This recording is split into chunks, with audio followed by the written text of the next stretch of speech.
এই ভিডিওতে ইমোর খুবই দরকারি একটা সেটিংসের কাজ দেখাবো। অনেক সময় কি হয়, আমাদের ইমো অ্যাকাউন্ট অন্য কেউ লুকিয়ে ব্যবহার করে, এটা আমরা বুঝতে পারি না কখন সে আমাদের ইমো অ্যাকাউন্ট ব্যবহার করে।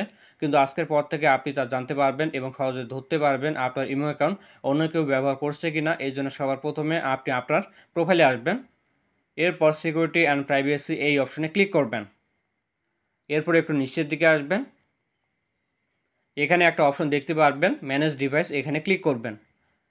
ক্লিক করার পর দেখতে পারবেন মাল্টিপল ডিভাইস, এটা আপনার ইমোতে অন করা আছে, আমার এখানে অফ করা আছে। এখানে ক্লিক করে ইনেবলে ক্লিক করলাম। তো দেখেন এবার অপশনটা অন আছে। এই অপশনটা অন থাকলে কি সুবিধা, অফ থাকলে কি সুবিধা, সেটা এখন আমি আপনাদেরকে বলি।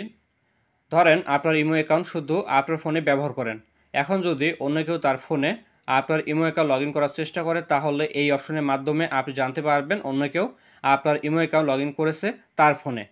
এক্ষেত্রে অবশ্যই এই অপশনটা অফ রাখতে হবে। এখানে ক্লিক করে ডিজেবল অপশনে ক্লিক করবেন। এখন থেকে আপনার ইমো অ্যাকাউন্ট শুধুমাত্র একটা ডিভাইসে লগ ইন থাকবে। যদি অন্য কোনো ফোনে লগ ইন করার চেষ্টা করা হয় বা লগ ইন করা হয়, সেক্ষেত্রে আগে যে ফোনে আপনার ইমো আইডি লগ ইন করা ছিল সেই ফোন থেকে অটোমেটিক আপনার ইমো অ্যাকাউন্ট লগ আউট হয়ে যাবে। একটা সহজ উদাহরণ দিচ্ছি। ধরেন আপনার ইমো অ্যাকাউন্ট অন্য কেউ চালাকি করে তার ফোনে লগ ইন করেছে, সেক্ষেত্রে কী হবে, আপনার ইমো অ্যাকাউন্ট তার ফোনে লগ ইন থাকবে কিন্তু আপনার ফোন থেকে লগ আউট হয়ে যাবে। এক্ষেত্রে আপনি সহজে বুঝতে পারবেন আপনার ইমো অ্যাকাউন্ট অন্য কেউ ব্যবহার করছে কি না।